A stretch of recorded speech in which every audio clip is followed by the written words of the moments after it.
Hello दोस्तों, स्वागत है आप सभी का हमारे चैनल हिंदी साहित्य साधना में। आज हम लोग सिक्का बदल गया कहानी के नोट्स को पढ़ने वाले हैं। इस क्लास में हम लोग सिक्का बदल गया कहानी के प्रमुख कथन, पात्र और कहानी से संबंधित महत्वपूर्ण तथ्यों को देखेंगे। सिक्का बदल गया कहानी को हम लोग लाइन बाय लाइन पढ़ चुके हैं, तो अगर आप लोगों ने उस क्लास को नहीं देखा है तो आप लोग इसी वीडियो के डिस्क्रिप्शन बॉक्स में जाके उस क्लास को भी देख सकते हैं। सिक्का बदल गया कहानी का प्रकाशन 1948 ईस्वी में हुआ था। इसकी रचनाकार कृष्णा सोबती हैं और इस कहानी का प्रकाशन जो है वो प्रतीक पत्रिका में हुआ था। तो ये प्रश्न पेपर में पूछा जा सकता है कि सिक्का बदल गया कहानी का प्रकाशन किस पत्रिका में हुआ था। तो आप लोग याद रखेंगे कि प्रतीक पत्रिका में इसका प्रकाशन हुआ था। सिक्का बदल गया कहानी बादलों के घेरे में संकलित है ये कहानी, और बादलों के घेरे का प्रकाशन जो है कहानी संग्रह का 1980 में हुआ था। कृष्णा सोबती का यही एक कहानी संग्रह मिलता है। तो आप लोग याद रखें किसमें ये कहानी संकलित है। इसमें संकलित कहानियों को हम लोग देख लेते हैं। कुछ नहीं, दो रो दो बाहें, दोहरी सांझ, सिक्का बदल गया, मेरी माँ कहाँ, डरो मत मैं तुम्हारी रक्षा करूँगा, दादी अम्मा, बदली बरस गई, गुलाब जल गडेरिया, एक दिन, जिगरा की बात, ना गुल था ना चमन था, दोहरी सांझ, पहाड़ों के साए तले, कलगी, लामा, नफीसा, कामदार भीखम लाल। तो इतनी कहानियाँ जो हैं वो इस कहानी संग्रह में संकलित हैं। इससे आपसे इस तरीके से प्रश्न पूछा जा सकता है कि इनमें से कुछ कहानियाँ उठा करके ऑप्शन में दे दी जाएंगी और आपसे पूछा जाएगा कि इनमें से कौन सी कहानी जो है वो बादलों के घेरे में संकलित है। तो आप लोग उनको याद रखेंगे। सिक्का बदल गया कहानी का विषय। यह कहानी भारत पाक विभाजन के कारण उत्पन्न होने वाले विस्थापन के दर्द की है। इस कहानी में विभाजन के कारण उत्पन्न पीड़ा का चित्रण किया गया है। इसमें लेखिका ने एक विधवा नारी की पराधीनता का मनोवैज्ञानिक अंकन किया है। तो इस कहानी में दिखाया गया है कि किस तरीके विभाजन के कारण लोगों के मस्तिष्क में, लोगों में मानसिक बदलाव आता है। इसकी विधवा जो नारी पात्र है शाहनी, उससे लेखिका ने दिखाया है कि जब वो शाहनी जब शादी के बाद जहाँ आती है, विस्थापन के कारण उसको उसी जगह को छोड़कर जाना पड़ता है और वहाँ का कोई भी इंसान उसकी मदद नहीं करता है। यहाँ तक कि जिसको उसने पाला था, शेरा एक पात्र है जिसको उसने पाला था, वो तक भी उसकी मदद नहीं करता है। सब लोग उसको उसकी संपत्ति पर नज़र गड़ाए हुए होते हैं।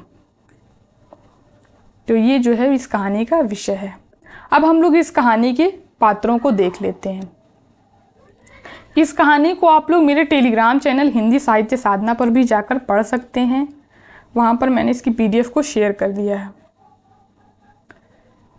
इसके पात्र हैं शाहनी, ज़मींदार शाहजी की पत्नी, शेरा शाहनी का कामगार, हसैना शेरा की पत्नी, शाहजी शाहनी के पति, फिरोज शाहनी को मारने के लिए शेरा को भड़काने वाला, जैना शेरा की माँ, नवाब बीबी, बेगू पटवारी, जौलदार, दाऊद खां इंस्पेक्टर, इस्माइल, रसूली। तो इतने पात्र जो हैं वो इस कहानी में आए हुए हैं, जिसमें ये बेगू पटवारी जो पात्र है ये बहुत ज़्यादा इम्पॉर्टेंट है। दाऊद खां इंस्पेक्टर, इस्माइल, ये सारे ही पात्र जो हैं ये पेपर में कई बार पूछे जा चुके हैं, जो कि मैंने आप लोगों को बता दिया। इनको आप लोग याद रखेंगे और ये फिरोज पात्र को याद रखेंगे क्योंकि ये ही भड़काता है शाहनी को मारने के लिए शेरा को। अब हम लोग इस कहानी के महत्वपूर्ण बिंदुओं को देखेंगे जिससे पेपर में प्रश्न बनते हैं। शाहनी चनाब नदी में 50 वर्षों से नहाती आ रही है। तो इस कहानी में चनाब नदी का नाम आया है। ये पेपर में प्रश्न पूछा जा सकता है कि चनाब नदी का नाम जो है वो किस कहानी में आया है। तो सिक्का बदल गया कहानी में नाम आया है इसका। चनाब नदी में 50 वर्षों से नहाती आ रही है। शेरा पिछले दिनों में 30-40 कत्ल जो है वो कर चुका है।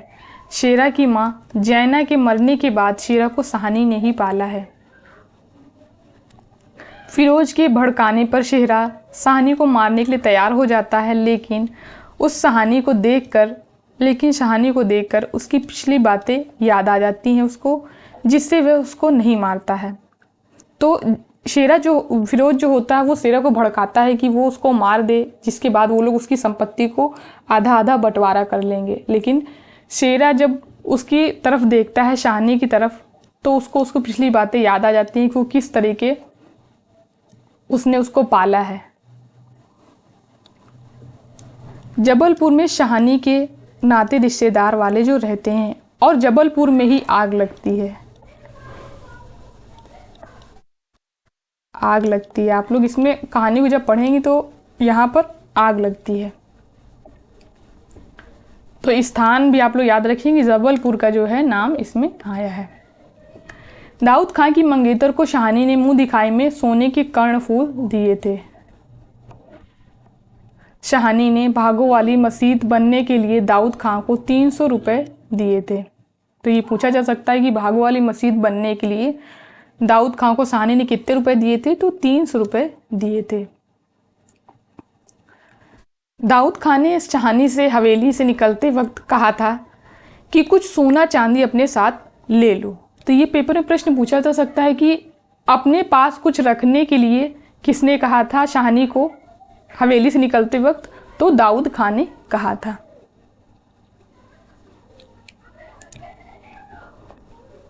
कहानी के महत्वपूर्ण कथनों को हम लोग देख लेते हैं। खद्दर की चादर ओढ़े, हाथ में माला लिए शाहनी जब दरिया के किनारे पहुंची तो पांव फट रही थी। दूर दूर आसमान के पर्दे पर लालिमा फैलती जा रही थी। तो ये कथन देखिए, आपसे पूछा जा सकता है कि ये किस कहानी का है, किस कहानी से संबंधित है? तो आप लोग इसको याद रखेंगे। चानाब का पानी आज पहले सा ही सर्द था, लहरें लहरों को चूम रही थी। वह दूर सामने कश्मीर की पहाड़ियों से बर्फ पिघल रही थी। उछल उछल कर आते पानी के भंवरों से कागारे टूट कर गिर रहे थे, लेकिन दूर दूर तक बिछी रेत ना जाने क्यों आज खामोश सी लगती थी। तो ये भी इम्पोर्टेंट कथन है। आज इस प्रभात की मीठी नीरवता में ना जाने क्यों कुछ भयावना सा लग रहा है। हसैना, यह वक्त लड़ने का है, वह पागल है तो तू ही जिगरा कर लिया कर। शाहनी हसैना से। शाहनी, लड़का आखिर लड़का ही है। कभी शेरे से पूछा है कि मुंह अंधेरे ही क्यों गालियां बरसाई हैं इसने। हसैना का कथन है ये। मालूम होता है रात को कुल्लू वाल के लोग आए हैं यहाँ। ये शाहनी का कथन है शेरे से। जो कुछ भी हो रहा है अच्छा नहीं है शेरे, आज शाहजी होते तो शायद कुछ बीज बचाव करते। ये शाहनी का कथन है शेरा से। इसमें शाहनी के कथन आप लोग याद रखेंगे, पेपर में इस तरीके से प्रश्न पूछे जा रहे हैं। शाहनी, आज तक कभी ऐसा ना हुआ, ना कभी सुना, गजब हो गया, अंधेर पड़ गया। ये कथन नवाब बीबी का है। ये कथन पेपर में पूछा जा चुका है। शाहनी, रब नू एही मंजूर सी। ये कथन बेगू पटवारी का है। सोना चांदी बच्चा वह सब तुम लोगों के लिए है, मेरा सोना तो एक एक जमीन में बिछा है। ये कथन शाहनी का है। आंसुओं की भंवर ना जाने कहाँ से विद्रोह उमड़ पड़ा। आंसुओं की भंवर में ना जाने कहाँ से विद्रोह उमड़ पड़ा। मैं पुरखों के इस बड़े घर की रानी और मेरे यहाँ अन्न में पले हुए, नहीं नहीं यह सब कुछ नहीं। शाहनी। तो जब दाऊद खां कहता है कि चलो शाहनी देर हो रही है, तब वो सोचती है कि मुझे मेरे ही घर में देर हो रही है, मेरे ही अन्न में पले ये लोग मुझको कह रहे हैं कि देर हो रही है। तो ये वहाँ का कथन है।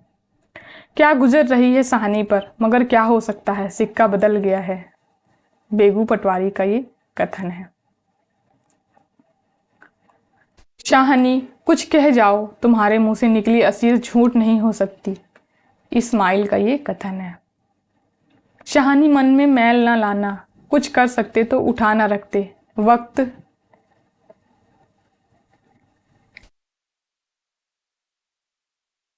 वक्त ही ऐसा है, राज पलट गया, सिक्का बदल गया। ये दाऊद खां का कथन है। राज पलट गया, सिक्का बदलेगा, वह तो मैं वहीं छोड़ आई, शाहनी का कथन है ये। आसपास के हरे हरे खेतों से घिरे गांवों में रात खून बरसा रही थी। तो इसके साथ ही ये कहानी जो है वो समाप्त हो जाती है। पहले आप लोग इस कहानी को जाके पढ़ लेंगे, उसके बाद में जब आप लोग ये नोट्स पढ़ेंगे तो आप लोगों को ये कहानी ये नोट्स जो हैं वो ज़्यादा समझ में आएंगे। उसके बाद में फिर आप लोग इसके मैंने PYQs और MCQs भी करवाए हुए हैं इस कहानी के, तो उसको भी आप लोग देख लेंगे तो आप लोग ये कहानी कभी भी नहीं भूलेंगे। और इससे जो भी प्रश्न पेपर में पूछा जाएगा, आप लोग एक भी प्रश्न आप लोगों का गलत नहीं होगा। तो धन्यवाद दोस्तों क्लास को लास्ट तक देखने के लिए। अगर क्लास पसंद आई हो तो लाइक करिए, शेयर करिए एंड हमारे चैनल को सब्सक्राइब करिए।